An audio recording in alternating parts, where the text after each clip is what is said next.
Bismillahirrahmanirrahim. Alhamdulillahi rabbil alamin. Wassalatu wassalamu ala asrafil anbiya'i wal mursalin sayyidina wa maulana Muhammadin wa ala alihi wa sahbihi wa barik wa sallim ajma'in. Amma ba'd. Hadratal muktaramin, para masyayikh Pondok Pesantren Bahrul Ulum beserta dzurriyyah yang kami hormati, jajaran pemimpin Universitas Kiai Haji Abdullah Hasbullah yang kami hormati, pemateri kita hari ini Dr. Abdullah Hamid MPD, dan yang kami hormati segenap audien, segenap hadirin yang sudah hadir di Aula Universitas Kiai Haji Abdullah Hasbullah Tambak Beras Jombang. Puji syukur kehadirat Allah Subhanahu wa taala atas segala nikmatnya, anugerahnya, sehingga pada pagi hari ini kita bisa bersama-sama dalam satu forum yang insya Allah penuh dengan keberkahan, yaitu dalam forum Multaqo Santri Nasional dengan tema AI dan Pendidikan Pesantren. Salawat serta salam senantiasa kita curah limpahkan kepada junjungan kita Nabi Agung Muhammad Sallallahu Alaihi Wasallam, Nabi pemberi uswah hasanah bagaimana mencari ilmu dan bagaimana mengamalkan ilmu, dan Nabi yang senantiasa kita nantikan syafaatnya fi yaumil qiyamah. Hadirin yang berbahagia, perkenankan saya Rohmat Hidayat bertugas sebagai moderator pada Forum Multaqo Santri Nasional pada pagi hari ini. Topiknya sangat menarik dan sangat menantang, bagaimana kecerdasan buatan artificial intelligence bisa disandingkan, bisa digandengkan dengan nilai-nilai kepesantrenan yang amat sangat luhur. Ada adab, ada ilmu, dan juga akhlak di dalamnya. Kalau kita melihat, kalau kita mendengar cerita-cerita santri zaman dahulu, ya, mereka memaknai kitabnya dengan tinta, dengan minyak dari lentera dengan minyak. Tetapi untuk saat ini santri sudah luar biasa mendapatkan fasilitas. Sekarang santri bisa ada istilah santri digital. Ya, bagaimana santri bisa menggunakan e-learning untuk proses pembelajarannya dan juga fasilitas-fasilitas yang lain.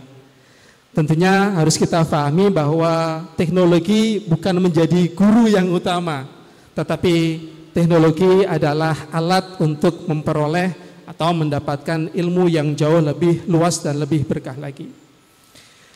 Hadirin yang berbahagia, sebelum nanti pemateri menyampaikan materinya, perlu saya bacakan kurikulum vitae dari beliau. Tapi sebelumnya pangapunten Gus nggih.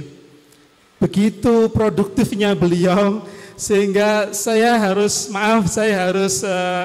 menyingkat nggih. Tapi luar biasa. Ini saya harus menyingkat dan saya bingung mana yang harus dibacakan ini, karena ini mengindikasikan bahwa beliau sangat produktif sekali. Nama lengkap beliau adalah Abdullah Hamid atau biasa disapa dengan Gus Hamid. Beliau merupakan dosen di Universitas Islam Negeri Sunan Ampel Surabaya pada program studi matematika. Beliau menuntaskan pendidikan doktoral teknologi pendidikan pada Universitas Negeri Malang tahun 2016 sampai tahun 2020. Sedang untuk studi magisternya pada pendidikan teknologi dan kejuruan di Universitas Negeri Yogyakarta tahun 2011 sampai tahun 2013. S1 beliau dituntaskan pada pendidikan agama Islam Stein Kudus tahun 2008 sampai 2009. Beliau juga menuntaskan pendidikan diploma 2 pada pendidikan agama Islam di IAIN Wali Songo Semarang tahun 2004-2006. Untuk pendidikan MA, beliau menuntaskan di MA NU Taswiqut Thulab Kudus tahun 2001 sampai 2004. Untuk pendidikan MTS, beliau menuntaskan di MTSNU Taswiqut Thulab Kudus pada tahun 1998 sampai 2001. Untuk pendidikan MPTSNU Taswiqut Thulab Kudus tahun 96 sampai 98, dan beliau menuntaskan program Madrasah Ibtidaiyah pada Sultan Agung 03 Pati tahun 90 sampai 96. Pangapunten Gus, saya baca semua untuk educational background sebagai sanadnya beda nyambung Gus. Terkait dengan relevant work experience-nya beliau merupakan dosen di Universitas Islam Negeri Sunan Ampel Surabaya mulai tahun 2014 hingga sekarang. Dan beliau juga merupakan dosen tamu teknologi pendidikan mulai tahun 2024 sampai sekarang pada program Pasca Sarjana Universitas Kiai Haji Abdullah Hasbullah Tambak Beras Jombang. Beliau juga merupakan dosen tamu teknologi pendidikan tahun 2024 sampai sekarang pada program Pasca Sarjana Universitas Islam Sultan Agung Unisula Semarang. Saya singkat, beliau juga merupakan direktur pada Dunia Santri Community mulai tahun 2017 sampai sekarang, dan beliau juga merupakan direktur pada pesantren.id tahun 2017 hingga sekarang.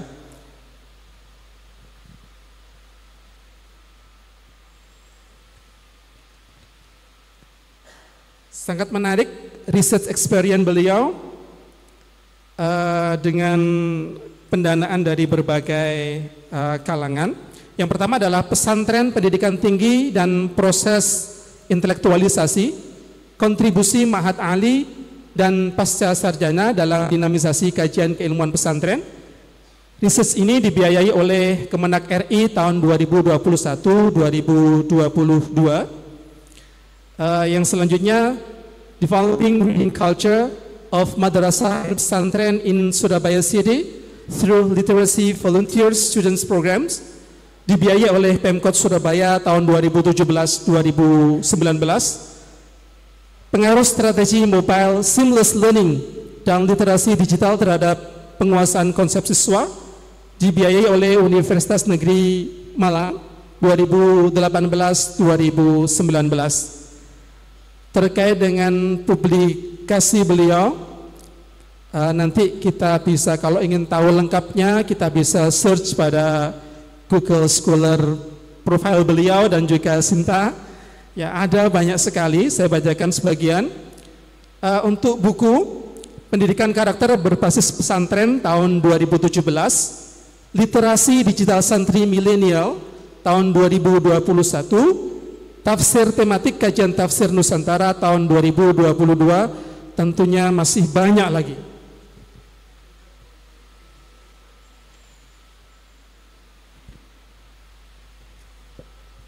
Ini sangat menarik sekali terkait dengan artikel jurnal beliau.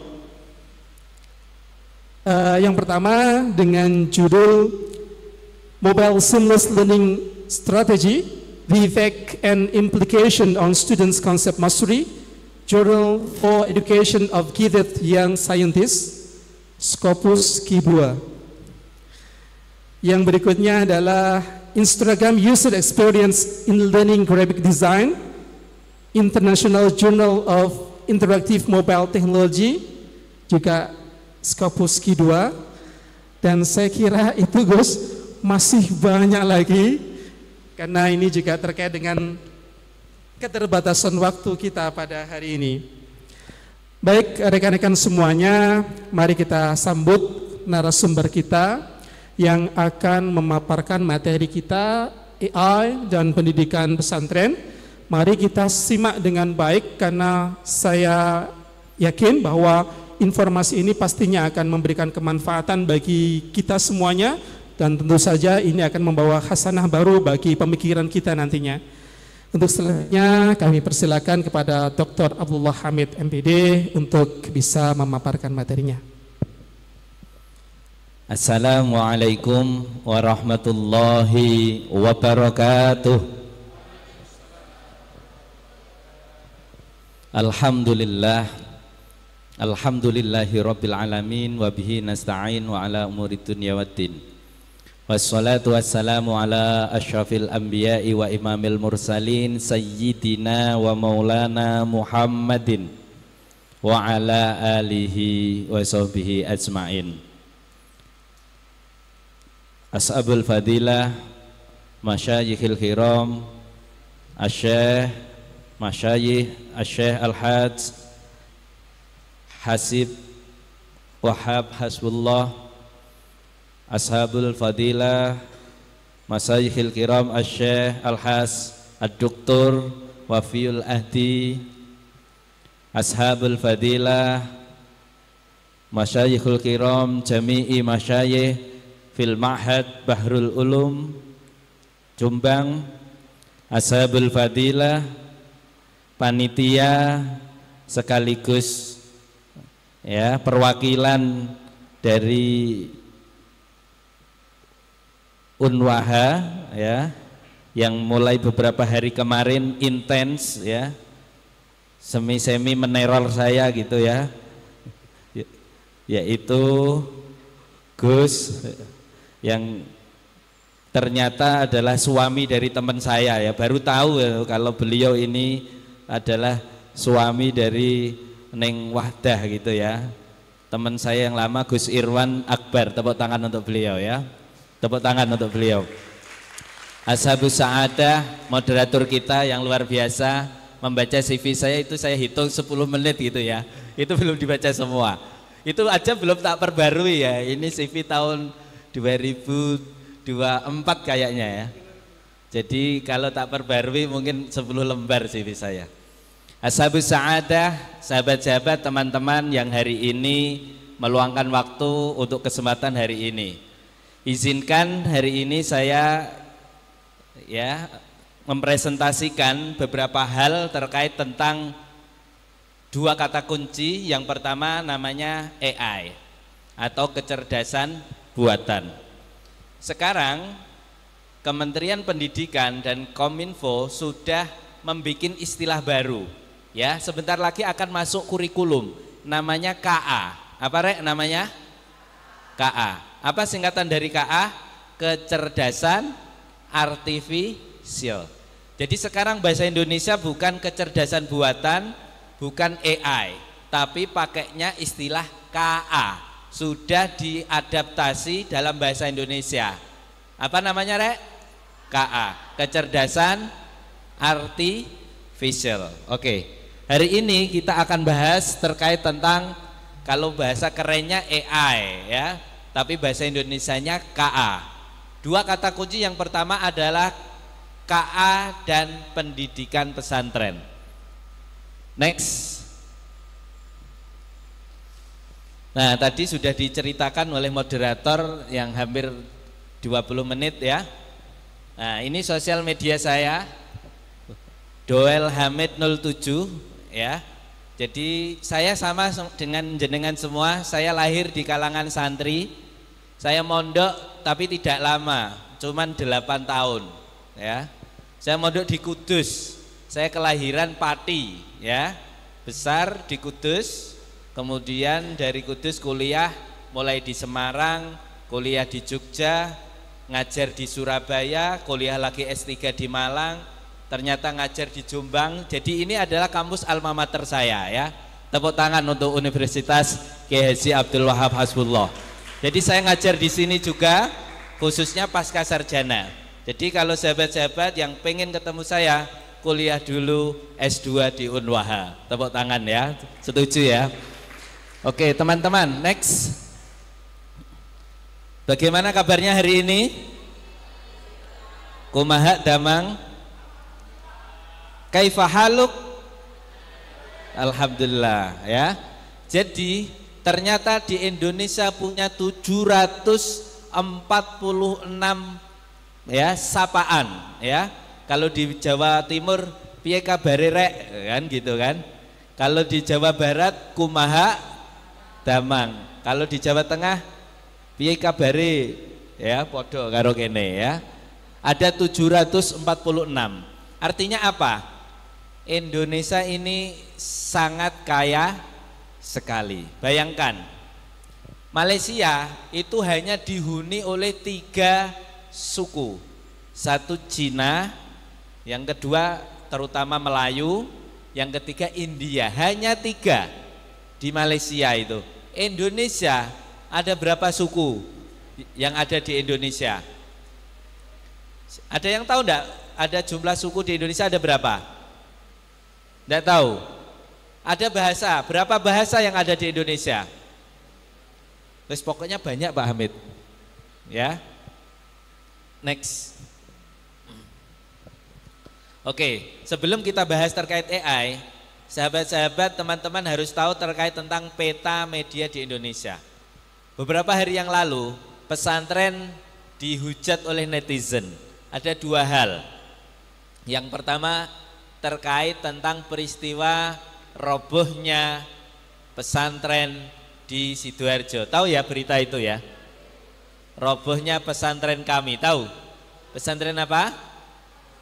Al-Khazini. Itu musibah. Cuman setelah itu, setelah kejadian itu, warganet, netizen rame-rame, mohon maaf, membuli pesantren. Ada yang mengaku sebagai arsitektur. Dia mengatakan pesantren ini tidak layak untuk dihuni. Ya, maka terjadi kecelakaan. Habis pesantren jelek di mata netizen. Setelah itu, ya, setelah itu ada peristiwa salah satu acara di TV yang menjelek-jelekan pesantren, tapi mengambil gambar dari salah satu kiai kita, Kiai Haji Anwar Mansur. Tahu ya? Yang rame ya? Ikut semua kemarin? Ikut nonton? Di TikTok banyak ya, di Instagram. Jadi benar-benar pesantren kemarin habis. Kemudian setelah itu Tempo ngerilis terkait tentang, mohon maaf, kekerasan di pesantren. Habis itu BBC ngeliris terkait tentang, mohon maaf, sesuatu yang tidak baik di pesantren. Jadi pesantren saat ini lagi menjadi ya primadona di dunia. Tepuk tangan untuk pesantren ya. Tapi masalahnya beritanya banyak yang kurang baik, kurang positif. Ya. Makanya minimal teman-teman yang hadir di sini harus tahu peta terkait tentang relasi media Islam di Indonesia. Teman-teman, ini hasil dari penelitian saya dan teman-teman. Saya membagi menjadi 4. Kelihatan ya yang dari belakang kelihatan ya. Ya, saya bagi menjadi 4. Yang pertama adalah yang punya aliran khilafah Islamisme. Tahu khilafah Islamisme? Jadi website-website ini mempunyai agenda bahwa Indonesia yang saat ini ideologinya Indonesia apa, Rek? Ideologi Indonesia apa? Pancasila. Dan mereka ingin mengganti ideologi Pancasila menjadi ideologi khilafah. Pernah dengar enggak kamu? Hizbut Tahrir Indonesia, pernah dengar? Belum? Belum ya? Kalian kelahiran tahun berapa? 2006, tua sekali saya ya berarti ya. Tak kirain saya ini masih muda ya, tapi gayanya sudah gak kalah sama kalian. Seumuran kita. Jadi dulu sebelum dibekukan oleh pemerintah, teman-teman, itu ada namanya Ormas Hizbut Tahrir Indonesia. Website-websitenya seperti arrohmah.com, VOA Islam, Dakwatuna, Kiblat.net dulu merajai website di Indonesia. Bahkan pernah diblokir sama Kominfo. Jadi dulu kalau Anda belajar agama di internet, hakul yakin la syakka bi annahu minal khilafah islamiyah. Jadi pasti website yang muncul di Google pertama, contoh, kalau perempuan ini kan biasanya suka rebonding rambut, ya kan? Ada yang rebonding rambut sini karena pakai jilbab kan nggak tahu saya. Ada kan? Kamu ketik di Google hukum rebonding rambut. Nanti website yang keluar di atas itu website ini, Rek. Website arrohmah.com, VOA Islam, Era Muslim, Portal Islam, Kiblat.net, Dakwatuna. Ini sejarah ya. Jadi kamu tak ceritakan karena kamu kan usia 2006. Ketika kamu lahir atau sebelum kamu lahir, website ini merajai internet Indonesia. Ya. Nah, Anda sebagai santri atau mahasiswa yang berpendidikan Islam, haram hukumnya mengambil referensi dari sini, ya. Khilafah Islamisme ini mardudun, ditolak lah ya kalau ada referensi dari sini. Kalau Anda mahasiswa bikin makalah, hindari ngambil referensi dari website ini. Paham tum? Do you understand? Oke, bisa kita lanjutkan. Yang kedua, saya membagi menjadi revivalis Wahabi. Kalau di Indonesia, Islam mayoritas alirannya apa? Ahlus Sunnah wal Jamaah. Ormasnya mayoritas apa? Nahdlatul Ulama, Muhammadiyah, dan ormas-ormas Islam yang lain. Tapi website-website ini punya agenda untuk ya menjadikan Islam di Indonesia tidak moderat. Saya ulangi lagi, website-website ini ada rumaisya.com, ada Islam Post, muslim.org, muslimah.org, konsultasisyariah.com, Roja, Al-Manhaj, Dalam Islam Bersama Dakwah. Ini adalah website-website yang mengajak kita ke Islam tapi tidak moderat. Jadi Islamnya ala mereka mengakunya sebagai Salafi, tapi kita memberikan label sebagai Wahabi. Tahu ya Islam Wahabi itu seperti apa?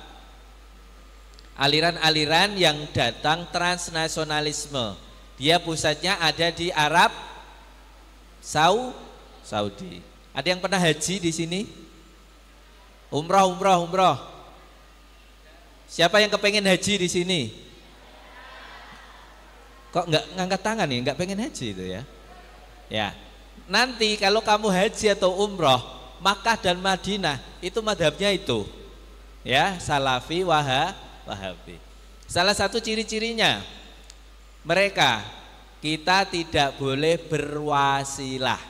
Makanya nanti kalau kamu ke Raudhah, ke makam Nabi Muhammad, kamu nggak boleh lama-lama di sana. Atau kalau kita kan di makamnya Mbah Wahab, Mbah Ampel, Mbah Sunan itu kan seneng ya. Kita bisa bebas membaca Yasin, tahlil, Fatihah. Kayak tadi malam saya di Ampel sampai jam 1 malam, ya, ziarah. Santri itu gitu. Nah, kalau kamu di Raudhah nggak bisa lama-lama karena mereka mengikuti paham Salafi Wahabi. Jadi menurut mereka kalau berdoa itu harus langsung ke Allah. Kalau kita boleh wasilah. Analogi sederhana, kamu mau menemui Gus Hasib, Gus Wafi. Kira-kira kalau kamu langsung sowan ke Gus Hasib, ke Gus Wafi, kira-kira gimana? Bingung kan? Beda lagi kalau kamu mau sowan Gus Yai Hasib atau Gus Wafi, tapi kamu bareng Pak Hamid. Kamu wasilah sama Pak Hamid atau ke Gus Irwan atau teman yang lain yang kenal dekat. Kira-kira bagaimana? Enak mana kira-kira? Enak lewat wasilah. Analogi sederhananya seperti itu. Makanya Nahdlatul Ulama, Ahlus Sunnah wal Jamaah sangat merekomendasikan wasilah. Bahkan wasilah terhadap Nabi, wasilah terhadap ulama, bahkan di dalam salah satu hadis wasilah dengan amal baik. Pernah dengar tidak cerita seorang pemuda terjebak di dalam gua Pernah dengar? Terus pemuda yang pertama dia wasilah dengan amal baiknya.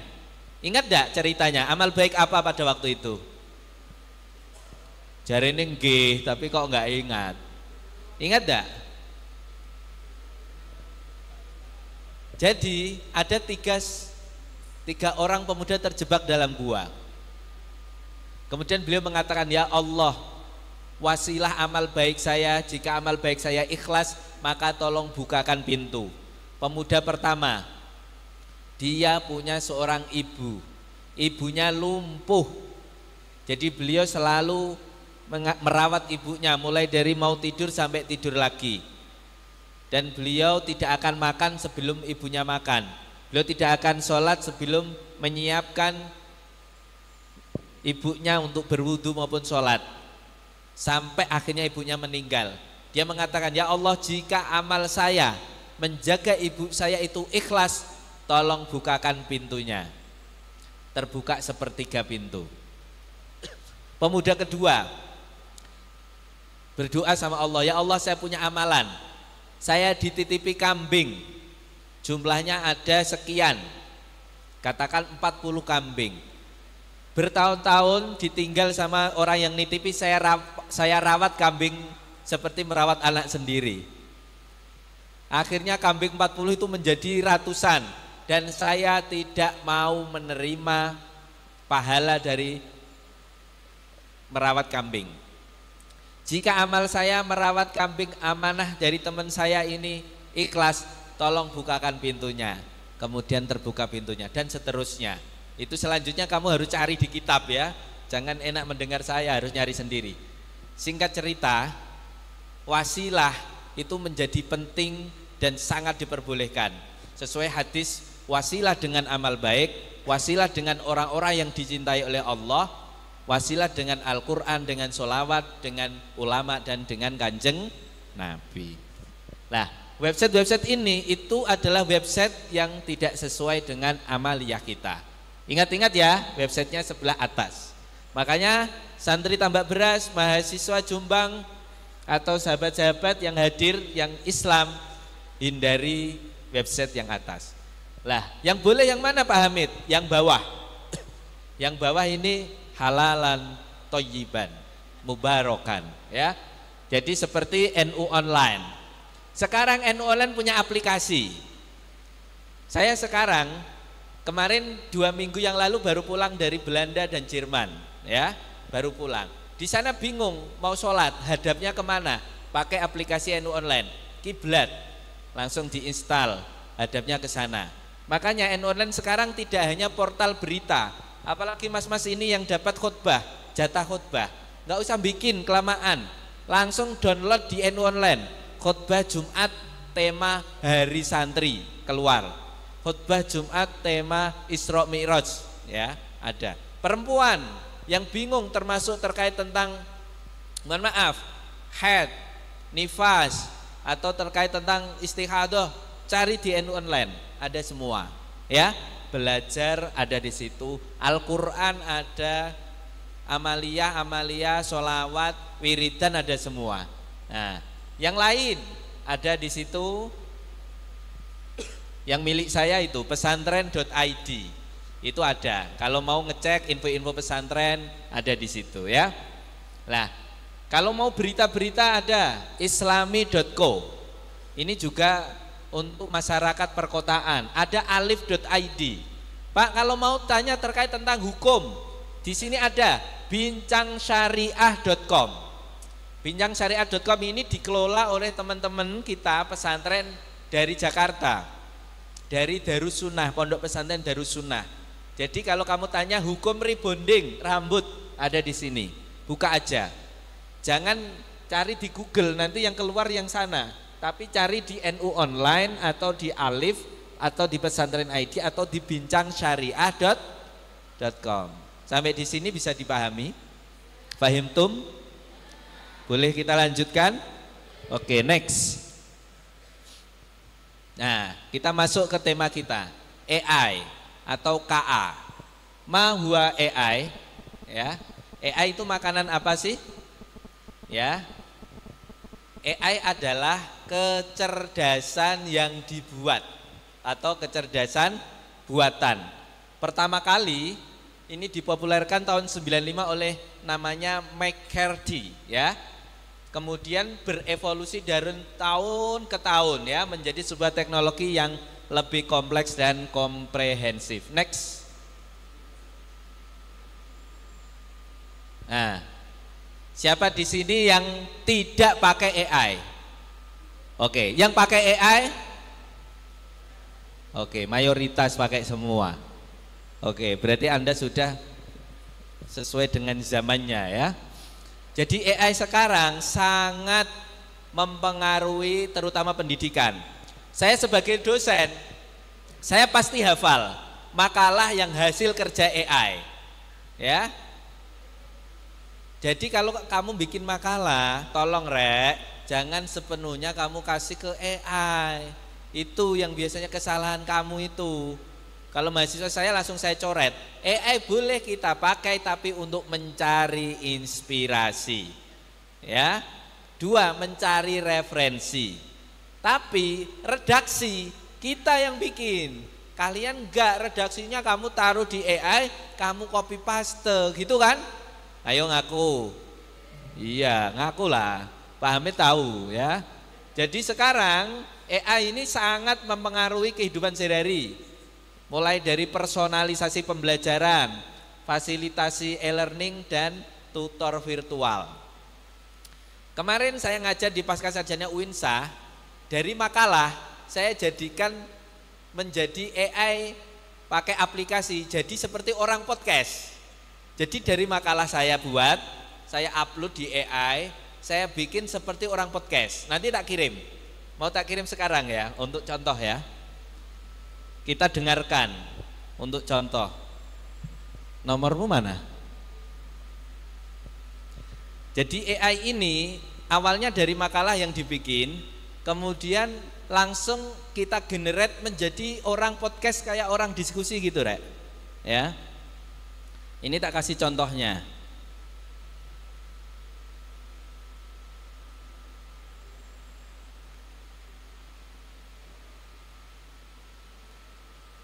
Jadi sekarang AI sangat canggih sekali. Apalagi buat kamu yang punya gaya belajar auditori. Siapa di sini yang nggak suka membaca? Semuanya kayaknya ini. Orang-orang yang bukan visual, gaya belajar itu dibagi menjadi 3, Rek. Pertama, visual, suka membaca. Kayak Pak Hamid ini visual, suka membaca. Yang kedua auditori, kayak kamu semua ini, nggak suka membaca. Sukanya mendengarkan cerita dari dosen, dari guru, dari teman, gitu ya. Ntar, saya kasih contohnya. Jadi dari makalah itu kita generate pakai AI, langsung jadi orang berdiskusi podcast, bayangkan. Wah, sekarang AI ini gila bener.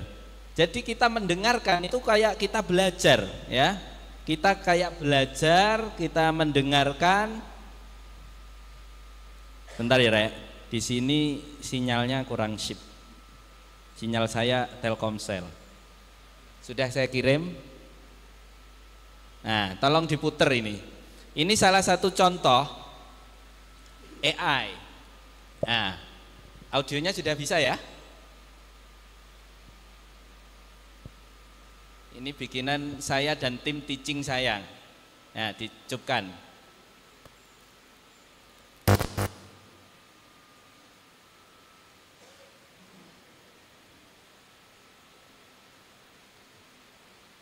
Diklik audionya. Kita akan menyelami materi kuliah dari Dr. H. Saifuddin MPDI. Fokusnya itu pada paradigma pembelajaran digital modern. Kita dengarkan dulu ya. Ini rasanya makin relevan aja ya tiap hari. Betul sekali, memang relevan banget. Sumber kita ini catatan kuliah yang Anda bagikan dan isinya lumayan padat ya, banyak konsep kunci di dalamnya. Ya, cukup komprehensif catatannya. Oke, jadi misi kita di sesi ini mau coba urai 3 gagasan utama nih seamless learning, terus flipped learning, sama satu lagi learning management system atau LMS. 3 konsep penting itu Tujuannya ya biar kita sama-sama paham esensinya, dan yang lebih penting lagi, lihat gimana sih ini bisa relevan, siapa tahu bisa Anda terapkan juga. sip, Itu deh.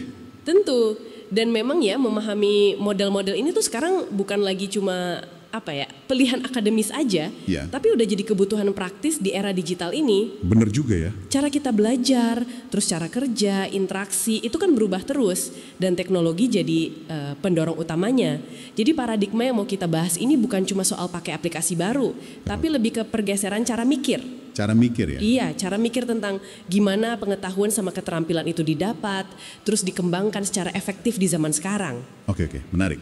Mari kita bedah yang pertama kalau gitu. Seamless learning, atau kalau diterjemahin pembelajaran tanpa sekat ya. Iya, tanpa sekat. Dari catatan Anda ini, dijelasinnya itu kayak model belajar yang bikin peserta didik bisa belajar kapan aja, di mana aja. Nah ini nih kuncinya, transisinya itu mulus antar konteks. Mulus ya. Jadi batas antara belajar formal di kelas, terus yang informal di rumah atau pas lagi nongkrong gitu, online atau offline, dibikin kabur. Gak ada batas jelas. Betul, kata kuncinya memang mulus atau seamless.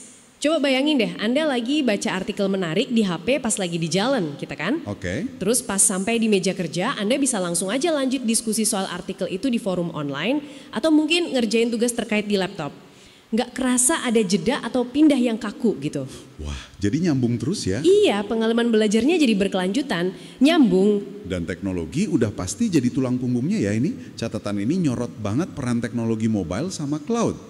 Ya. Mobile biar bisa diakses di mana aja, terus cloud buat mastiin data sama progres belajarnya itu sinkron antar perangkat sama platform.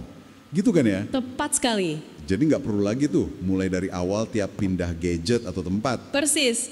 Dan artinya dampaknya itu lebih dalam loh dari sekedar nyaman secara teknis. Oh ya, gimana tuh? Ini secara fundamental itu mendobrak batasan-batasan tradisional pendidikan. Dulu kan belajar itu ya identik sama gedung sekolah atau jam kuliah tertentu aja. Iya benar. Nah sekarang dengan seamless learning, potensi belajar itu ada di mana-mana. Di bus, di kafe, pas lagi nunggu antrian bisa aja. Wah luas banget jadinya ya. Ini bukan berarti gantiin pembelajaran formal ya, tapi lebih melengkapi. Bikin belajar itu lebih nyatu sama kehidupan sehari-hari kita. Ini jadi ingat gagasan kalau belajar itu bukan lagi kayak acara yang ada jadwalnya, tapi lebih kayak proses latar belakang yang jalan terus. Nah itu dia. Seamless learning ini kayak arsitekturnya gitu ya, yang memungkinkan pergeseran itu. Dari instruksi terjadwal ke kesiapan belajar yang berkelanjutan. Persis. Dan ini nyambung banget sama konsep lifelong learning, belajar sepanjang hayat itu. Iya. Karena aksesnya gampang, terus pindahnya juga mulus, belajar jadi lebih natural aja gitu, bagian dari rutinitas. Bukan lagi fase yang ya udah selesai pas lulus sekolah atau kuliah. Tapi jadi aktivitas terus-terusan ya. Iya, buat adaptasi dan berkembang terus. Contoh konkret dari sumber Anda ini menarik nih. Ada peserta didik akses infografik soal karakter pakai Canva di tabletnya. Oke, contohnya itu ya. Langsung diarahkan ke tugas reflektif tentang gimana karakter tadi itu relevan sama nilai-nilai pribadi dia. Jadi ngelanjutin alur belajar yang sama. Nah, itu dia. Rasanya kayak nggak ada dinding Cukup. antar aktivitas itu. Ini AI, Rek. Laki-laki dan perempuan semuanya AI, ya. Bayangkan, ini untuk orang-orang yang punya gaya belajar auditori, kayak kamu yang nggak suka baca, cocok. Di jalan sambil dengerin, ilmunya nyampe, ya. Makanya mahasiswa saya tak bikinkan yang versi auditori gini juga untuk orang-orang yang nggak suka baca. Makalah ada, tapi ada orang-orang yang baru baca makalah satu paragraf ngantuk, ya kan? Kalian semua wajah-wajahnya sama. Yang kedua pekerjaan, ya. Sekarang hampir semua pekerjaan diotomatis sama AI. Ngaku apa tidak, seperti itu. Saya itu kalau nulis bahasa Inggris, kalau menggunakan bahasa yang biasa itu lama. Saya langganan AI Pro khususnya untuk penulisan academic writing bahasa Inggris. Jadi kalau Bapak Ibu mau nulis Scopus atau ke yang bagus, ke jurnal-jurnal, bisa proofread ke saya ya, karena saya pakai AI gitu ya. Dan bagus hasilnya, kayak manusia, melebihi manusia malah bahkan. Yang ketiga ibadah. yang hari ini nanti kita bahas adalah bagaimana pesantren dan AI. Tapi di belakang nanti kita bahas khusus. Next. Lah, Rek, jenis-jenis AI itu ada ini, Rek. AI itu banyak ya. Siapa di sini yang kalau pagi dibangunkan sama alarm? Karena belum punya pasangan, maka yang bangunkan alarm, ya kan? Kecuali kalau saya punya istri, yang bangunkan istri, kan begitu. Kalau yang belum punya pasangan, alarm itu juga bagian dari AI. Ya, kalkulator, ada yang pakai kalkulator? Itu juga bagian dari AI, ya. Oke. Jadi AI ini secara keilmuan ini dibagi menjadi 4, Rek. Yang pertama ada namanya machine learning. Sudah pernah dengar ya? Machine learning pernah dengar ya? Apa itu machine learning, Pak Hamid? Teknologi yang memungkinkan komputer belajar dari data tanpa program khusus. Jadi data sekarang adalah seperti tambang, melebihi tambang emas. Ini machine learning. Yang kedua, ini yang lagi rame, yang Menteri Pendidikan sering ngomong, deep learning. Tapi deep learning yang dikatakan oleh Pak Menteri dengan ini berbeda ya.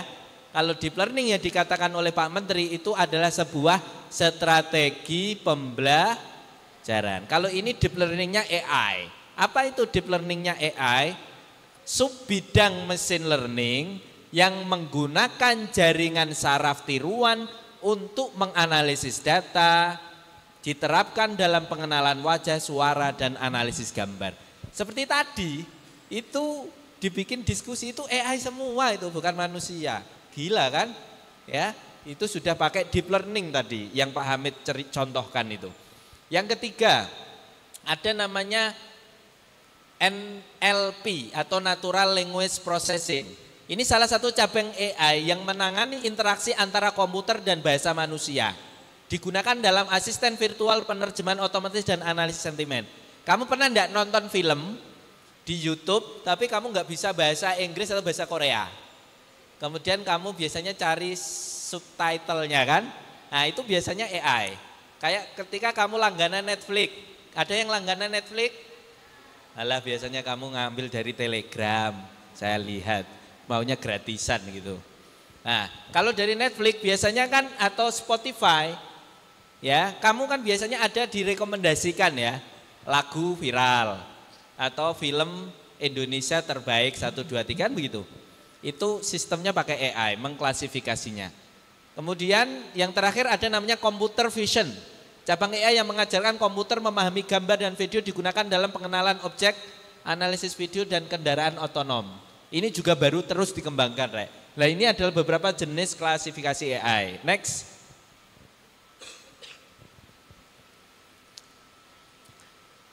Di Spanyol sudah ada manusia yang menikah dengan AI. Bayangkan. Enak kan? Enggak dimarahi, enggak ngasih bulanan, enggak makan, enggak minum. Ada di Spanyol. Saya enggak tahu apakah ada enggak santri sini atau mahasiswa yang curhatnya dengan AI. Ada kan? Nah, saya yakin. Ingat Rek ya, di Amerika ada kejadian kasus. Ini harus kalian hindari. Dia bunuh diri gara-gara AI. Dan AI dituntut oleh orang tuanya. Jadi Pak Gus, dia itu enggak nyaman ketika curhat dengan orang tuanya, dengan temannya, dengan sahabatnya, dengan tetangga enggak nyaman. Yang dia nyaman, dia curhat dengan AI. Dan AI itu bisa menyesuaikan sesuai dengan kamu. Kalau kamu perempuan, kamu mau minta AI-nya laki-laki bisa. Kalau kamu laki-laki minta AI-nya perempuan bisa. Ngeri kan? Karakternya bisa yang kamu inginkan. Kamu pengen punya pasangan ideal seperti apa? AI bisa dikondisikan. Saya pengen yang pinter dalam bidang ini. AI bisa. Sampai akhirnya orang itu putus asa dan mohon maaf bunuh diri atas saran AI. Bahkan AI merekomendasikan cara bunuh diri. Serius. Dan akhirnya meninggal dunia dan digugat oleh orang tuanya. Orang tua menggugat ke AI. Ini benar masuk di sidang di Amerika. Makanya Rek yang selama ini Anda curhat pada AI, tobat sekarang ya. curhat sama Pak Hamid aja, oke? Nah ini bedanya Rek, manusia dengan AI. Manusia punya perasaan, AI sekarang juga punya perasaan. Serius, ngeri kan? AI sekarang juga punya perasaan. Jadi ketika kamu sayang sama AI akan sayang sama kamu. Ngeri kan? Yang kedua, ini bedanya Rek, kalau AI ini membaca teks. Jadi dalam istilah AI itu ada namanya data training, ada namanya data testing.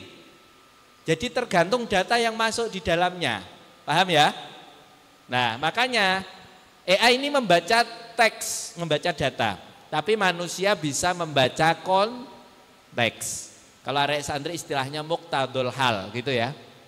Oke, selanjutnya manusia mempunyai kepekaan, peka. Kecuali kamu ya yang nggak peka sama dia, ya kan? Tapi kalau AI ini pekanya sesuai dengan kebutuhan. Kemudian manusia tidak mampu memprediksi. MU sama Liverpool, kalau manusia sering salah. Biasanya kan memprediksi menang Liverpool kan, tapi kemarin kan menang MU kan begitu kan? Jarang-jarang loh MU menang kan begitu. Kemudian kalau AI bisa memprediksi Rek, karena dia punya data. Jadi dia punya algoritma. Jadi dia membaca data, membaca pola, kemudian baru memprediksi. Kalau dalam ilmu matematika namanya pemodelan, forecasting ya. Pak Hamid belajar terkait itu ya. Kemudian yang terakhir, keunggulan kamu hanya satu Rek. Kamu ciptaan Tuhan, AI ciptaan manusia. Kan gitu kan? Keunggulan kamu itu cuma satu, ciptaan Tuhan gitu aja ya. Kalau AI ciptaan manusia. Next. Nah film ya ini, kita ikut film sebentar ya. Sebentar, jangan diklik dulu. Film ini adalah film dokumenter yang dikembangkan oleh DeepMind. Jadi bukan film fiksi, film realitas, film dokumenter. Ketika AI dimusuhkan dengan manusia, menang siapa kira-kira? Kita lihat audio berikut ini. Suara. Played board game. It is one of the simplest and also most abstract. Beating a professional player at Go is a long-standing challenge of artificial intelligence. Everything we've ever tried in AI just falls over when you try the game of Go. The number of possible configurations of the board is more than the number of atoms in the universe. AlphaGo found a way to learn how to play Go. So far, AlphaGo has beaten every challenge we've given it, but we won't know its true strength until we play somebody who is at the top of the world, like Lee Sedol. A match like no other is about to get underway in South Korea. Lee Sedol is to Go what Roger Federer is to tennis. Just the very thought of a machine playing a human is inherently intriguing. The place is a madhouse.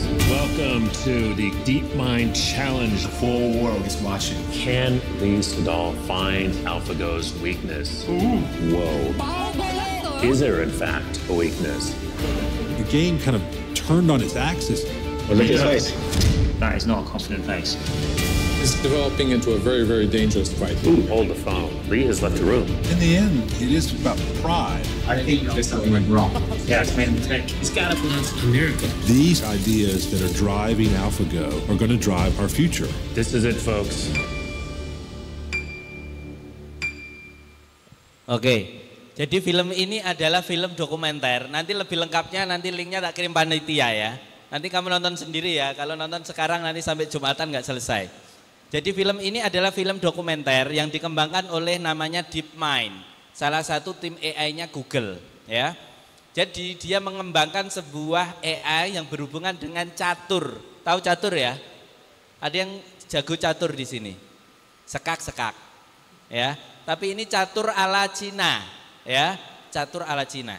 Di Cina, Jepang, Korea, anak kecil ini sudah diwajib hukumnya pelajaran catur.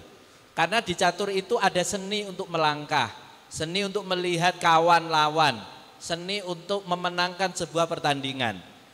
Kalau arek matematika biasanya pinter catur. Ada di dalam matematika itu diajari juga, ya. Nah, di sana jadi DeepMind ini ya, ini mengembangkan ya namanya aplikasi AI khusus catur yang ala Cina namanya Go, AlphaGo. awalnya dimusuhkan dengan juara AlphaGo tingkat Eropa. Dia yakin kayak kamu, saya ciptaan Tuhan, saya pasti menang. Dari 5 pertandingan, manusia kalah semuanya, 5-0, dimenangkan oleh AI. Kemudian dinaikkan tingkatnya, dimusuhkan dengan juara Go dunia. Tadi, ini namanya Lazy Doll dari Korea Selatan. Nah, makanya tim, ya ini orangnya. Tim dari Inggris terbang ke Korea Selatan untuk bertanding, ya, untuk bertanding. Nah, jadi seluruh dunia itu melihat pertandingan ini. Kira-kira kalau manusia dimusuhkan dengan AI bagaimana? Awalnya Lazy Doll itu gaya, saya nggak mungkin kalah karena saya ini juara dunia, ya kan? Juara dunia. Dari kecil saya sudah jadi juara, ya. Tapi apa yang terjadi? Dari 5 pertandingan, Lazy Doll hanya mampu memenangkan 1 pertandingan. 4 dimenangkan oleh AI. Artinya apa? Kita sebagai manusia, walaupun ciptaan Tuhan, kalau kita tidak mau belajar, kita akan kalah dengan mesin. Bisa dipahami? Kita walaupun ciptaan Tuhan, kalau kita tidak belajar, kita akan dikalahkan dengan mesin. Oke, next. Nah, makanya AI itu harus punya namanya kode etik dalam penggunaan AI. Ya, next saja, nanti saya khusus terangkan khusus. Nah, ini leveling AI yang tadi saya ceritakan. Yang pertama, AI berbasis rule based, kayak alarm, kalkulator gitu ya. Nah, Anda pakai kalkulator? Anda pakai alarm? Nah, ini AI juga berbasis rule based. Yang kedua, AI membaca konteks dan bisa memprediksi. Jadi kamu masukkan datanya, nanti kamu bisa memprediksi. Yang ketiga, AI sudah menjadi solusi, dan yang paling berbahaya sekarang AI sudah mempunyai perasaan. Kayak dia aja nggak punya perasaan, kan begitu. Next. Jangan ya, korban perasaan mesti ini. Selanjutnya, realita dan problematika, ya. Jadi terkait AI ini, kemarin Munas, Musyawarah Nasional Pengurus Besar Nahdlatul Ulama tahun 2023, ya, menanyakan keagamaan kepada AI, hukumnya boleh. Gimana Rek hukumnya? Tetapi haram menjadikannya sebagai pedoman dan haram digunakan untuk diamal. Tapi kalau untuk referensi hukumnya, untuk diamalkan hukumnya hasil Munas Alim Ulama NU 2023, ya. Tapi lebih jelasnya nanti beli buku saya ya, tapi belum saya launching ya, masih finishing. Kenapa tidak diperbolehkan Pak Hamid? Yang pertama, karena AI itu sifatnya ya generate secara general. Padahal hukum Islam itu harus detail ya. Hukumnya rebonding rambut. Gimana hukumnya? Mbak-mbak ini. Kalau santri tambah beras, al hukmu yaduru ma'a illatihi wujudan wa adaman Pak Hamid. Maksudnya, kalau tidak rebonding, tidak pede, ya wajib hukumnya rebonding ya. Enggak ya, itu kelas usul fiqh itu, jangan diikat. Yang kedua, dalam AI itu ada namanya hallucination, Rek. Halusinasi dalam AI itu. Makanya kalau kamu memberikan perintah ke AI, jangan langsung diiyakan. Kamu ajak diskusi, debat dulu ya. Kalau perlu kamu kasih data gitu loh Rek. Kamu selama ini kan tolong buatkan ini, sudah selesai. Kamu copy, paste jadi makalah. Kan begitu kan? Ya enggak? Nah itu salah Rek. Nanti saya kasih step by stepnya yang benar. Yang ketiga adalah bias from training data. Jadi hati-hati terkait tentang AI ini. Next, nanti jelasnya akan saya share di belakang. Ini Rek, AI dengan manusia, ya. Yang atas itu kebutuhannya, yang kanan itu optimasinya, maksimalnya, yang kiri itu kreativitasnya. AI punya kreativitas enggak? Tetap kalah dengan manusia, ya kan? Jadi kalau strategi dan kreativiti di sini human plus AI atau AI ditambah manusia plus AI baru mendapatkan kreativitas dan strategi. Tapi kalau dalam optimasi, ya dalam matematika kayak tadi, AlphaGo itu punya tiga kelebihan. Dia bisa memprediksi. Jadi jika lawan taruh di papan ini, dia sudah bisa diprediksi semua. Nanti kalau jalannya dia geraknya pakai kuda, nanti jalannya ke sini. Kalau dia pakai ratu, nanti ke sini. Kalau dia pakai pion, nanti ke sini. Jadi sudah diprediksi semua. Makanya kalau dalam prediksi optimasi, ini AI jagonya. Oke? Tapi kalau dalam kreativitas dan strategi, jagonya manusia. Makanya Rek, jangan sampai kalah dengan AI. Next. Pertanyaannya, apakah AI bisa menggantikan dosen, menggantikan Gus, menggantikan Pak Yai, Bu Nyai, Neng? Ayo, jawabannya bisa. Tidak bisa, habis ini Gus Neng kukut semua ini ya. Karena digantikan oleh AI. Dosen, guru, mentor kursus, habis semua nanti. Digantikan oleh... Bisa enggak kira-kira? Yang belakang gimana? Bisa enggak? Bisa kan?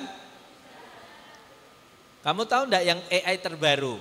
Jadi soal di foto, kemudian kamu bilang, tolong jawab soal di bawah ini. Bisa jawab enggak? Mohon maaf, terkadang gurumu malah enggak bisa jawab loh. Ya kan? Tapi AI pertanyaannya, apakah AI bisa menggantikan guru? Bisa enggak? Tidak. Alasannya apa?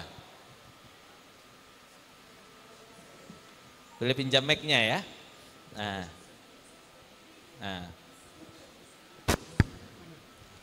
Apakah AI bisa menggantikan guru, dosen, kiai, Gus, Ning?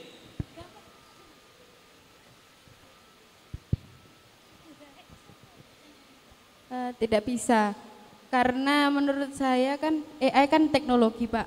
Kalau Kiai Bunyai kan manusia.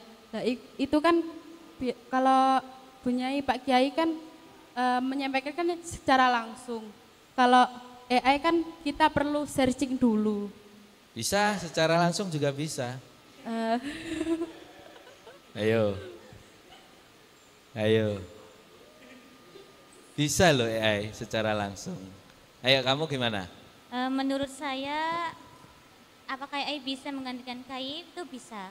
Karena dalam AI juga kan bisa, referensinya sudah ada. Betul. Jadi bisa lebih cepat dan lebih mudah. Lebih pinter daripada kiainya ya. Ya bukan seperti itu juga. Lama-lama pondok tutup semua ini Gus.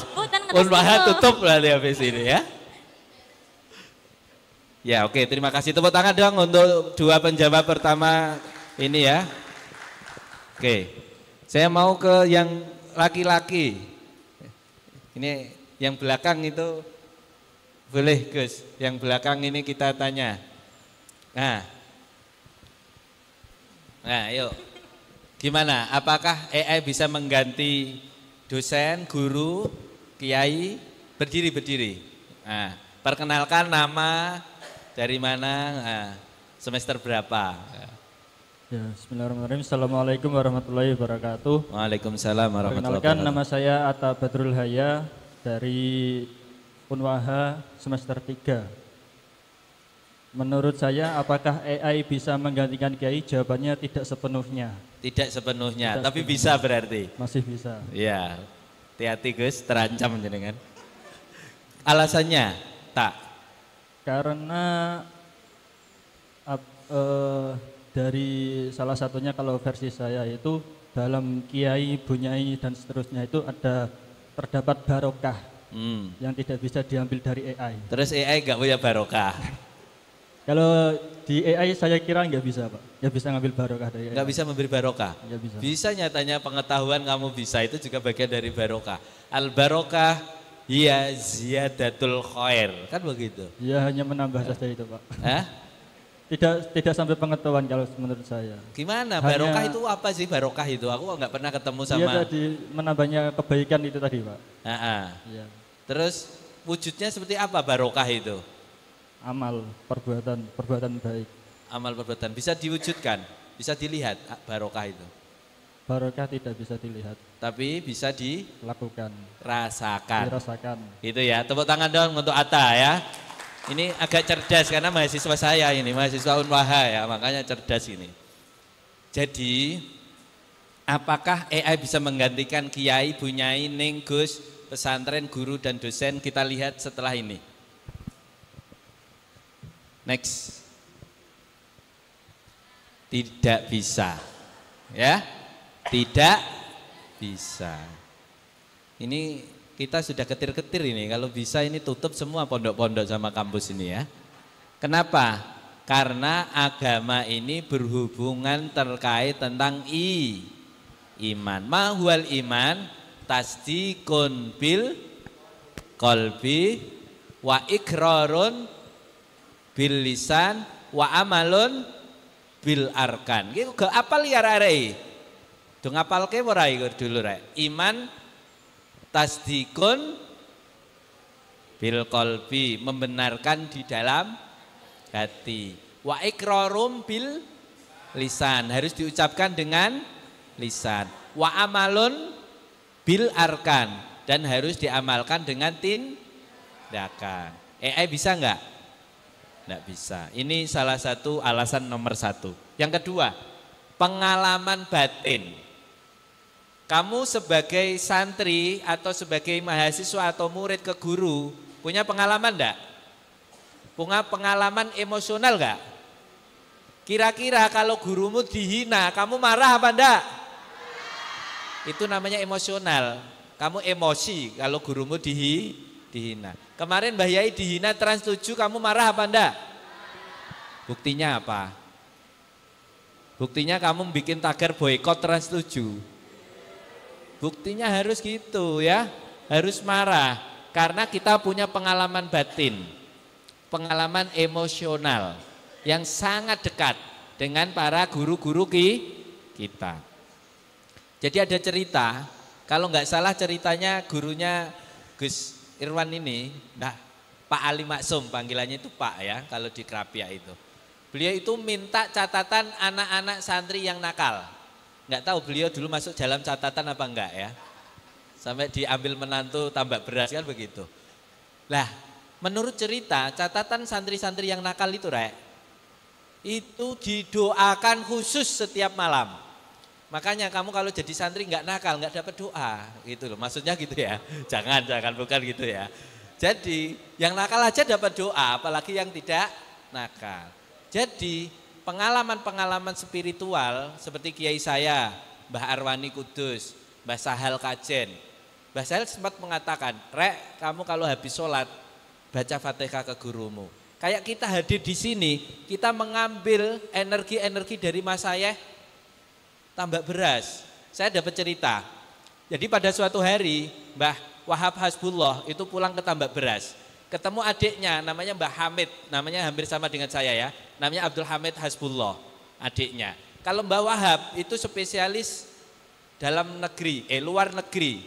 Yang keluar ke Jakarta, Surabaya, kemana-mana itu Mbah Wahab. Bahkan resolusi jihad, ya sebelum resolusi jihad aja namanya Komite Hijaz. Pertama kali NU mau berdiri, itu yang dikirim, itu 2 orang. Salah satunya kiai saya namanya Kiai Haji Raden Asnawi Kudus. Yang satu itu Mbah Wahab Hasbullah dari Tambak Beras. Jadi urusan luar negeri, luar pesantren, luar kota itu Mbah Wahab. Kalau Mbah Hamid itu standby yang jaga gawang Tambak Beras pada zaman itu. Pada suatu hari Mbah Wahab pulang ke Tambak Beras, ketemu Mbah Hamid. Kang, Basa Jawane ya, Kang jenengan iku sibuk-sibuk neng Surabaya, neng Jakarta, neng Mekah, neng luar negeri. Enak kene lho ngurusi aku neng pondok, ya. Ngulang arek-arek santri-santri. Jawaban Mbak Wahab gimana kira-kira?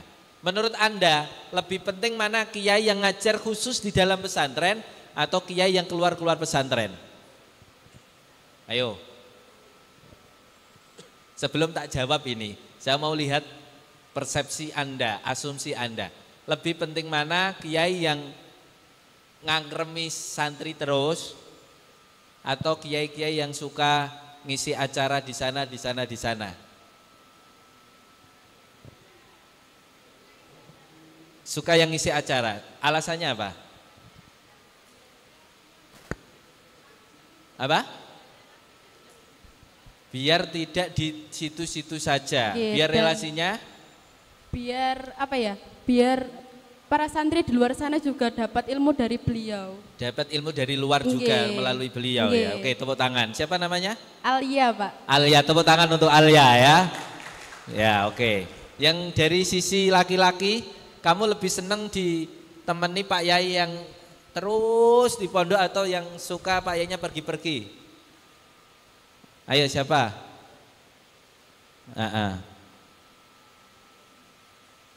Enggak ada yang salah jawabannya kok. Ayo, semuanya benar. Menurut kamu jujur dari hati yang paling dalam. Ingin selalu dibarengi atau ditemani sama yainya. Karena tingkah laku tiap hari itu dipantau, ada yang salah langsung diingatkan. Berarti Mbah Yai tugasnya cuma memantau kamu gitu ya? Boten nggih, santri-santri semua. Ya. Oke, tepuk tangan dong, luar biasa ya. Kita punya dua madhab yang berbeda. Madhab yang suka kiainya keluar-keluar kayak Mbah Wahab Hasbullah. Madhab yang seperti Mbah Hamid Hasbullah yang kiainya harus selalu memantau dia 24 jam begitu kira-kira. Nah, jawabannya apa? Jawabannya adalah sama-sama penting. Jadi Mbah Wahab jawab ke Mbah Hamid gini, kalau tidak ada kiai model saya,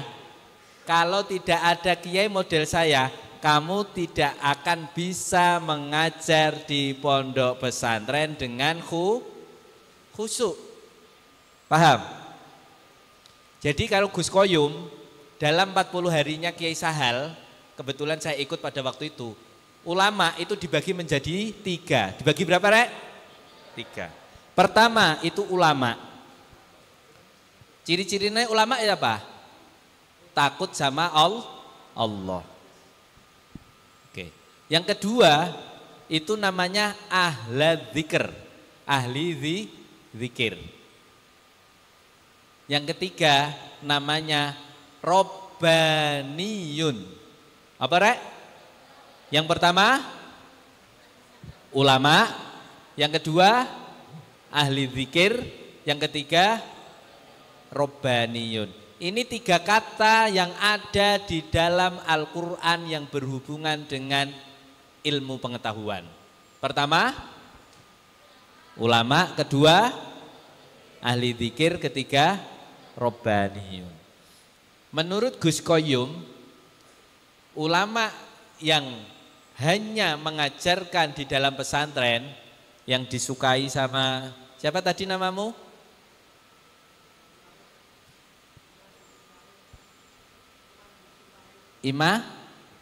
Imaduddin Wahid. Kiai Imad ternyata ya. Ini yang lagi viral saat ini ya. Yang membatalkan nasabah Alawi ternyata ini. Kang Imad mengatakan itu juga bagian dari ulama. Dan itu bagus Kang Imad. Seperti Gus Baha itu mengambil jalur itu. Gus Baha. Kalau mau ngundang saya yang ngaji ke pondok, jangan saya yang diundang ke sana. Kan gitu kan Gus Baha? Itu jalur seperti Mbah Hamid itu ada. Yang kedua, ahli zikir. Ahli zikir ini adalah ulama yang tidak sekedar ngajar ngaji juga, tapi juga suluk, torikoh gitu ya. Kalau ditambah beras dulu ada namanya Mbah Yai Jamal ya kan. Nah ini seperti ahli zikir. Yang ketiga kelasnya Mbah Wahab, namanya robbaniyun. Jadi robbaniyun ini tidak hanya ulama saja, tidak hanya ahli zikir, tapi sudah seperti memberikan manfaat, melampaui dari komunitasnya seperti Mbah Wahab. Ini melampaui komunitas santri-santri yang mendapat manfaat Mbah Wahab. Itu tidak hanya santri Tambak Beras. Seperti saya, santri Kudus, itu juga mendapat manfaat dari Mbah Wahab.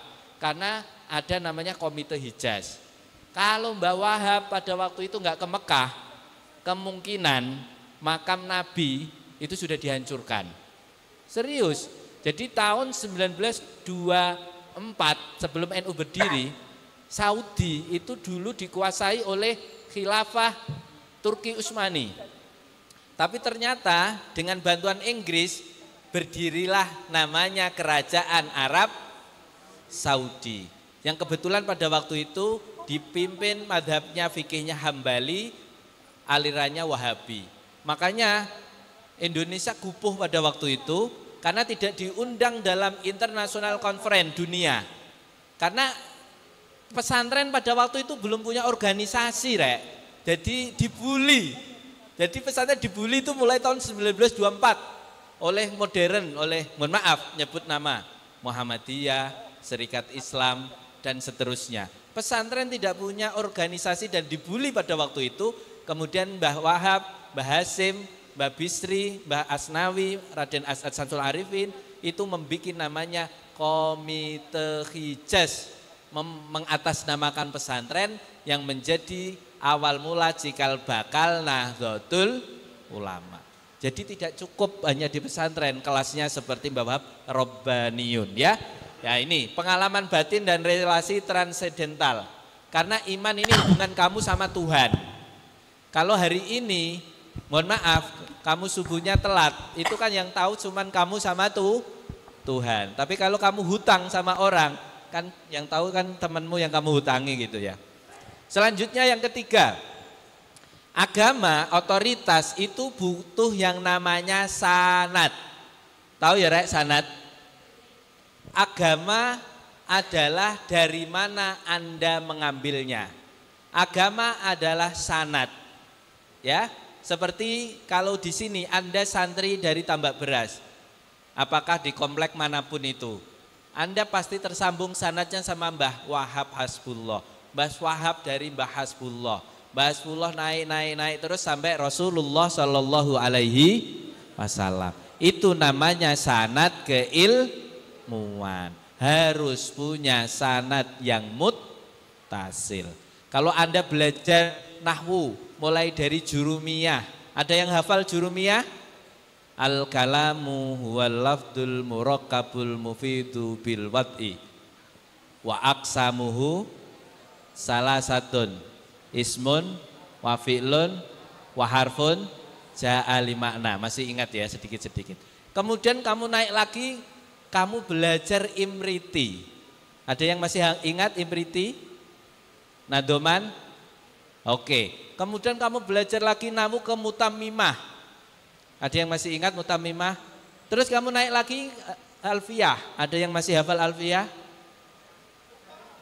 Siapa yang hafal alfiyah? Oke, saya tes ya. Saya tes. Kamu melanjutkan saja. Pak Hamid depannya, kamu yang belakangnya ya. Yang depan-depan dulu ya. Wallahu yaqdi bihi bati wa fira.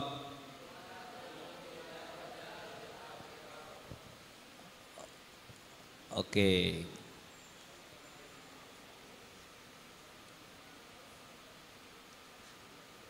Wa taqtadi ridwan bi ghairi sukhti wa huwa bisabkin haizun tafdila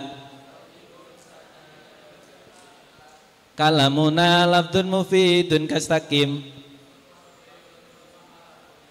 wahiduhu kalimatun wal qawlu am. Oke, tak loncat. Wafi laduni laduni kolla wafi wafi ikhtiyarin layaji ulmung fasid. Oke, yang laki-laki tepuk tangan ya, yang perempuan sepi gitu ya. Oke, jadi Anda dalam agama membutuhkan sanad keilmuan. Jadi di sini otoritas sanad sangat penting. Makanya kalau kamu belajar tanya dia dulu muridnya kiai siapa, mondoknya di mana, gitu ya. Oke, next. Belum selesai, back dulu. Nah, risiko halusinasi dan kesalahan faktual. Pak Hamid bilang AI berdasarkan data training dan data testing. Kalau data training dan data testingnya salah, maka hasilnya pasti salah. Kamu kalau belajar ilmu mantek enggak? Ilmu mantek itu kan ada premis mayor, ada premis minor, ada natijah. Ingat ya? Ingat enggak? Pas kamu belajar mantek, saya ulangi. Segala sesuatu yang memabukkan haram. Ekstasi memabukkan. Ekstasi hukumnya haram. Itu namanya ilmu mantek, premis mayor, premis minor, natijah kesimpulan. Paham ya? Semua santri tambak beras pernah ngaji alfiyah. Atta santri tambak beras. Atta pernah ngaji alfiyah. Bisa enggak? Bikin kayak gitu bisa kan? Harus bisa. Itu analogi ya. Oke. Itu kalau di dalam AI resiko halusinasi. Kemudian keputusan ijtihad memerlukan penalaran normatif, pertimbangan makosid dan nilai. AI nggak bisa di sini. Ya. AI tidak bisa berijtihad. Kenapa? Karena AI tidak bisa penalaran normatif, AI tidak bisa pertimbangan makosidus syariah. Siapa yang ingat makosidus syariah? 1. Hifduddin, menjaga agama. Hifdun nafas, menjaga jiwa. Hifdul mal, menjaga harta. Hifdun nasal, menjaga keturunan. Ingat enggak, Rek? Santri tambak beras harus tahu makosidus syariah ya. Kemudian selanjutnya ada konteks historis dan tanggung jawab moral. Kenapa? Seperti Kiai Sahal kebetulan menantu juga di tambak beras, Kiai saya itu, ya. Itu kenapa ketika para kiai-kiai mempertanyakan bunga bank, Mbah Yai Sahal malah bikin bank. Ketika kiai-kiai tidak setuju dengan keluarga berencana zaman Pak Harto, Mbah Sahal salah satu kiai yang membela keluarga berencana. Karena Mbah Yai Sahal bisa menjawab konteks historis. Kata Mbah Sahal, orang NU, orang santri pasti berhubungan dengan bank. Daripada baik menabung maupun hutang. Daripada menabung atau hutang dengan bank yang tidak paham dengan akad syariah agama, lebih baik menabung di bank yang paham akan akad syariah agama. Paham tum? Oke, kita lanjut. Selanjutnya bias data dan homogenisasi interpretasi. Jadi biasanya di AI itu kan datanya kan mohon maaf melimpah seperti sampah. Ya, makanya dia bisa homogen sekali datanya. Ya. Nanti bisa mempunyai interpretasi yang kurang baik. Kemudian selanjutnya dalam agama, komunitas dan ritual, kehadiran manusia tetap esensial. Dalam agama, kamu dulu kalau di rumah, kalau ada orang meninggal, ada perayaan tahlilan apa enggak? Ada berapa hari biasanya? 7 hari. Kira-kira kalau pas yang meninggal saudaramu, orang dekatmu, terus di situ kiainya enggak hadir, perasaanmu bagaimana? Sedih ya? Sedih. Makanya perayaan kehadiran seseorang tetap penting, tetap esensi. Bisa dipahami? Oke? Jadi kamu hadir di sini secara langsung juga sangat penting. Tidak cukup virtual. Rasanya berbeda. Selanjutnya yang terakhir etika dan akuntabilitas. Jadi dalam memakai AI harus ada etikanya ya. Etikanya sudah apa nanti? Next. Nah, cara praktis menggunakan AI dalam beragama. Tak kasih panduannya, Rek. Cara praktis. Jadi pertama tadi kita tahu AI, kedua kita tahu posisi mapping AI, yang ketiga apa yang harus kita lakukan. Yang pertama, human in the loop. Jadi segala sesuatu hasil AI wajib fardu ain, hukumnya harus divalidasi oleh ahli. Kalau agama, ahli agama berarti kiai, ustadz, dosen, guru ya. Yang kedua, labeling transparan. Ini kamu yang enggak transparan. Kalau kamu ngambil makalah dari AI, kamu harus jujur bahwa makalah ini dibantu oleh AI. Masalahnya saat ini mahasiswa santri tidak jujur kalau bikin makalah dibantu oleh AI. Nggih napa mboten? Ngaku mboten? Nggih ngaku ya. Terus selanjutnya, batasi peran AI. Jangan sedikit-sedikit AI kok sedikit-sedikit. Yang selanjutnya data governance and privacy.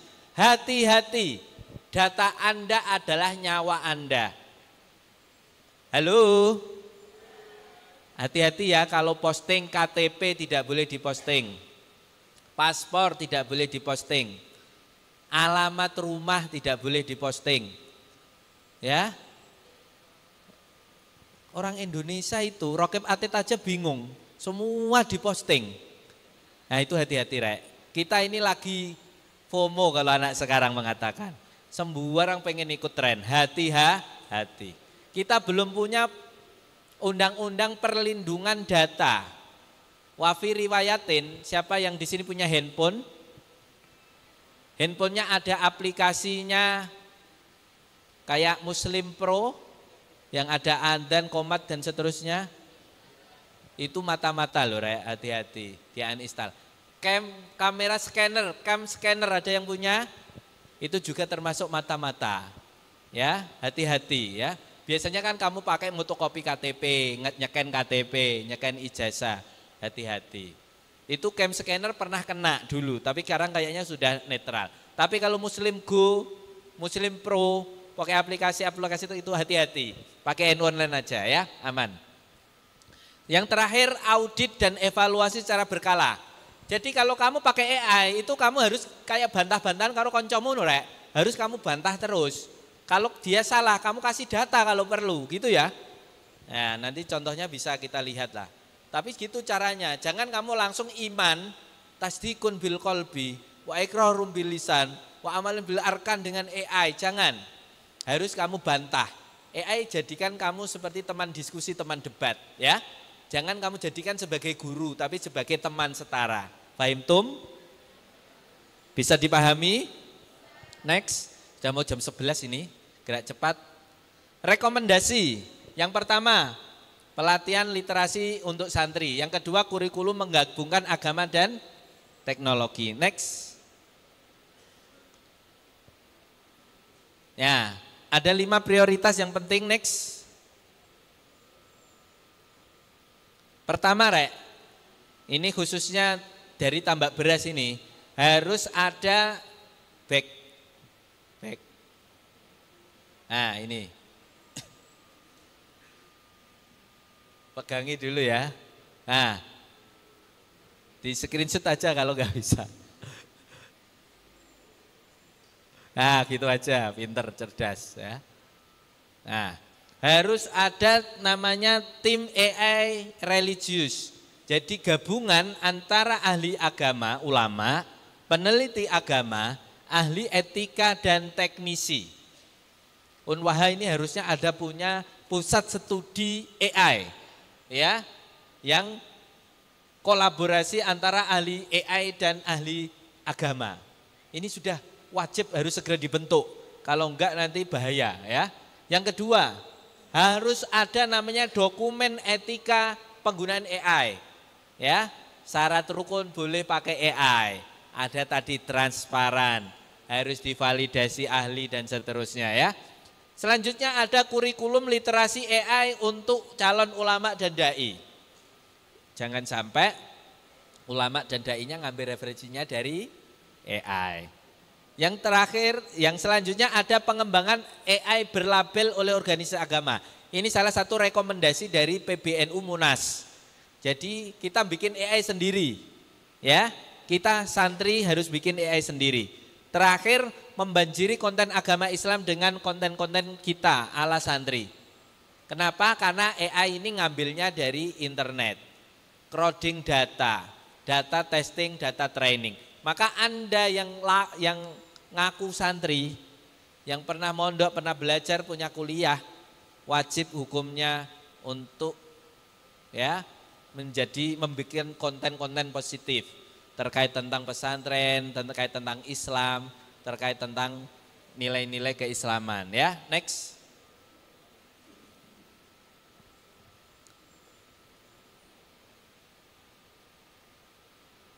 Backnya ini sebelum ini. Jadi keputusan PBNU dalam Munas tahun 2023 bertanya boleh, haram dijadikan pedoman. Majelis Ulama Indonesia ya kemarin mengatakan AI tidak bisa menggantikan ulama dalam soal fatwa karena AI tidak bisa mengkontekskan ya dan seterusnya yang sudah dijelaskan oleh Pak Hamid tadi. Terakhir Muhammadiyah juga mengatakan dorongan literasi dan etika digital untuk menghadapi AI. Next. Oke, demikian dari saya. Terima kasih. Waktu saya kembalikan kepada moderator.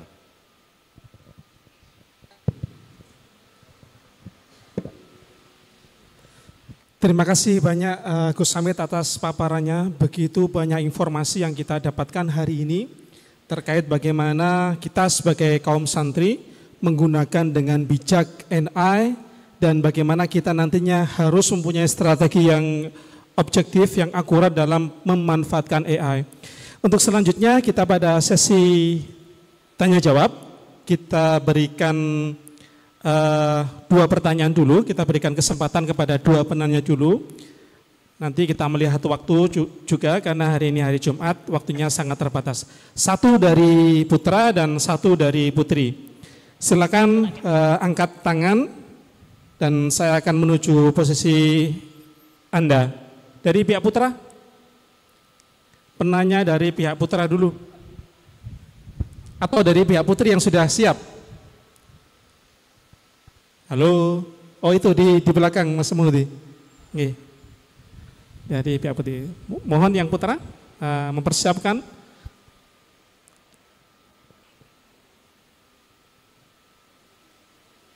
Mohon disebutkan nama dan dari mana berasal atau afiliasinya, institusinya.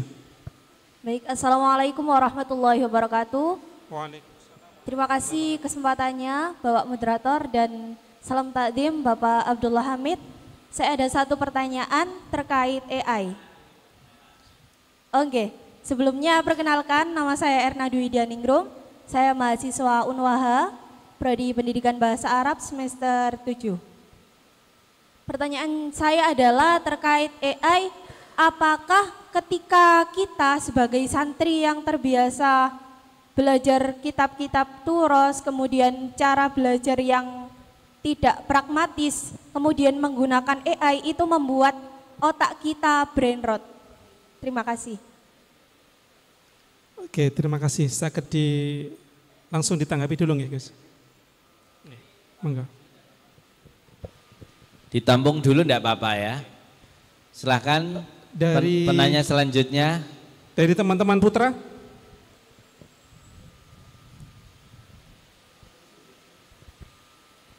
Mana Mas Muhdi? Sudah ada?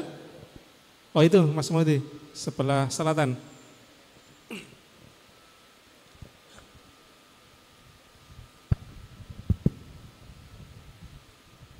Oke, Assalamualaikum warahmatullahi wabarakatuh. Waalaikumsalam warahmatullahi wabarakatuh. Perkenalkan, saya Muhammad Haris Firdaus, semester 3 Prodi PAI.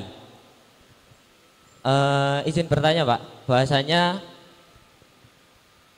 kita tahu sendiri ya, mahasiswa zaman sekarang itu minat pragmatis. Nah, di mana pragmatis ini yang menjadi kita belum tahu mana tolak ukur dari penggunaan AI sebenarnya. Terutama kita calon guru, Pak. Calon guru ini harus punya kompeten dalam kognitif yang sesuai gitu. Maka kita perlu mana batasan yang perlu sebagai kita perlu mengetahui batasan AI kita untuk memenuhi kognitif kita. Seperti itu, Pak. Terima kasih. Wassalamualaikum warahmatullahi wabarakatuh. Waalaikumsalam warahmatullahi wabarakatuh. Tepuk tangan untuk dua penanya yang luar biasa ya. Satu prodi pendidikan bahasa Arab tadi ya, Widya Ningrum ya. Tadi ya, Widya ya panggilannya ya. Yang satu tadi Mas Wahyu ya. Firdaus ya, dari pendidikan agama Islam. Oke. Pertanyaan bagus-bagus semua. Tepuk tangan untuk dua penanya ini, Dek. Kamu memberi tepuk tangan ke temanmu aja nggak ikhlas gitu ya. Kasih tepuk tangan untuk temanmu lah ya. Nah gitu dah. Jadi saya bisa merasakan apa yang Widya rasakan ya. Kita lama belajar di pesantren, mulai dari nulis Arapegon ya, tahu ya Rek? Arapegon, A diganti alif, Domah diganti wawu, kasroh diganti ya. Contoh, an-nikahu sunnati. Kalau wong isong pesantren mesti bacanya gitu. Kalau nggak pernah mondok, bacanya an-nikahu santai gitu ya Rek ya. Tulisannya sama sebenarnya ya, tapi bacanya beda. Itulah pentingnya mondok itu ya. Lah, kita itu dari kecil mulai nulis pegon. Bahkan saya dulu ini ahli kaligrafi Rek. Jadi kalau belajar bikin alif, itu 1 bulan, minggu ini alif kudune miringnya ke sini berapa titik, kaligrafi khot mulai dari naskhi, rik'ah, diwani, sulus sampai farisi. Saya bisa karena saya anak pondok gitu ya. Tapi sekarang tiba-tiba ada aplikasi terkait tentang kaligrafi. Jadi ilmu saya yang bertahun-tahun itu ya Allah digantikan oleh komputer. Seperti Anda juga ngaji kitab, ya kan? Menghafalkan alfiyah.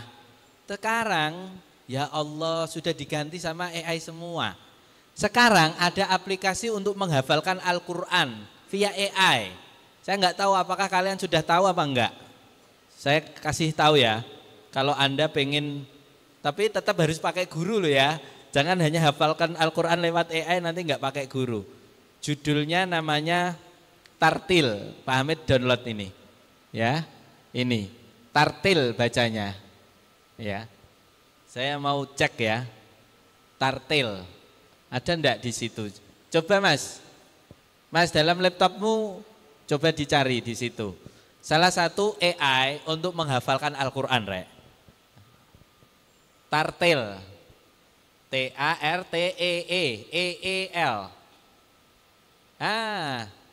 Klik, ya itu Tartil AI. Ini aplikasi AI untuk menghafal Al-Quran. Ya, kamu kalau punya cita-cita yang belum kesampaian, mau ngaji nggak ada waktu, menghafalkan pakai AI dulu, tapi nanti harus ditasahkan dengan kiai beneran ya, dengan mukri Al-Quran. Nah, ini untuk menghafal, ya, coba. Kamu bisa enggak download Tartil itu? Ada suaranya enggak ini? Suaranya coba.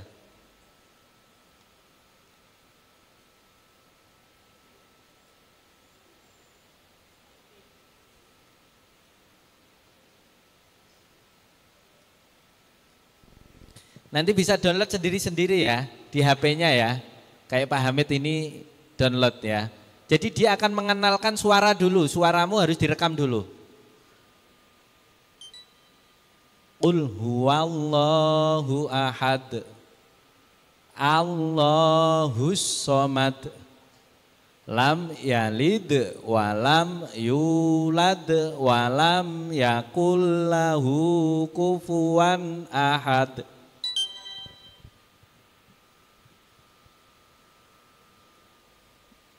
Jadi kalau ada yang salah, itu dia akan mengingatkan di sini.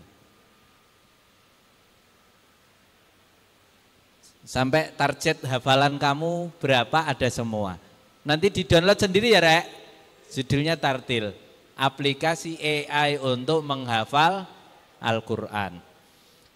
Lah, tadi pertanyaan Widya itu sebenarnya adalah pertanyaan agak pesimis. Kita loh sudah belajar, kok tiba-tiba ada teknologi yang sangat pragmatis kan begitu. Oke.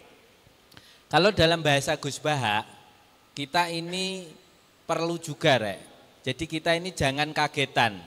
Jadi harus banyak santri-santri yang harus tafaqquh fiddin. Ya. Jadi enggak urusan mau AI mau canggih-canggih gak apa-apa. Yang penting aku ngaji, memantaskan diri, menjaga kewarasan, menjaga tradisi ulama, tradisi intelektual. Jadi enggak usah kemudian Pak sekarang ada internet kita ini kayak mau belajar agama kayak menghabiskan waktu, enggak. Justru kamu belajar agama ya, di situ bagian dari proses Anda menjaga ayat-ayat Tuhan ya. Anda tafaqquh fiddin. Jadi enggak masalah ya. Jangan sampai kamu terus pesimis minder dengan anak-anak sekarang yang bisa belajar agama dengan cepat. Tetap berbeda. Hasilnya kalau kamu bahasa kamu tadi kan brand out ya. Orang-orang yang sering memanfaatkan AI itu biasanya tidak mempunyai analisa yang tajam. Dia mohon maaf biasanya ya enggak tajam, dia enggak tajam. Jadi tumpul gitu ya. Makanya dibutuhkan kedamaian, dibutuhkan jeda, dibutuhkan ya kesepian kayak Anda ini ya, uzlah kalau dalam bahasa tasawuf untuk mempelajari ilmu agama. Dan konsep uzlah di dalam Islam itu ya Anda di pondok pesantren itu juga bagian dari uzlah ya. Kalau dalam bahasa Imam Ghazali itu ada 3. Ada namanya tahalli, baru tajalli. Kamu ini baru tahalli dulu Rek. Ya, menyendiri, mempelajari alam kalam Tuhan, ya, mengosongkan, ya, nanti akan tahalli dan akhirnya Anda tajalli. Muncul ulama hebat dari tambak beras, nanti tajalli namanya. Muncul akademi hebat dari Unwaha, itu namanya tajalli. Tapi sebelum tajalli kan harus tahalli, baru tajalli gitu kira-kira ya. Jadi jangan terus putus asa, jangan ya. Terus semangat, jangan putus asa, begitu. Kalau pertanyaan dari Mas Firdaus tadi apa ini Pak? Terkait dengan batasan penggunaan AI, guys. Iya, betul. Secara normanya bagaimana angkatan? Pertanyaan bagus ya. Jadi kita kan karena masih belajar jadi tidak tahu batasannya ya tadi Mas Firdaus ya. Mana yang boleh, mana yang tidak, begitu ya. Oke. Kalau seperti itu, Rek. Kalau Anda bertanya terkait tentang agama, maka batasannya adalah kamu harus menanyakan hasil dari AI kepada ahli agama. Itu namanya batasan. Kalau Anda bertanya terkait tentang teknologi, Anda harus bertanya hasil dari AI itu terhadap ahli teknologi. Dalam pendidikan bertanya kepada ahli pendidikan dan seterusnya. Bisa dipahami ya? Jadi AI ini adalah wasilah, alat, bukan ghoyah, bukan tujuan, tapi hanya sebagai media. Ibarat pisau, Rek, ya.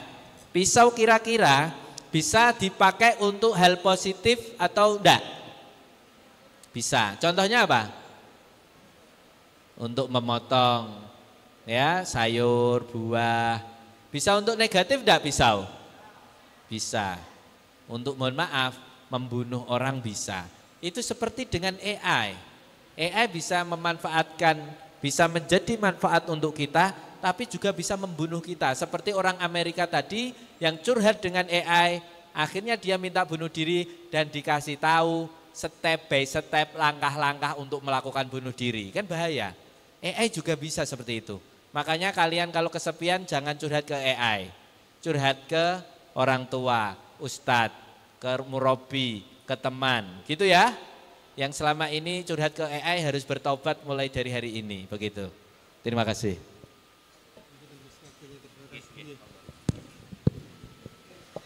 Terima kasih Gus Abdullah Hamid atas materi dan juga tadi diskusi singkat dari dua penanya tadi, Mbak Ningrum dan Mas Firdaus. Karena pangapunten waktunya sangat terbatas sekali dan sekarang sudah menuju pukul 11, maka diskusi ini akan kita akhiri. Sebagai penutup, izinkan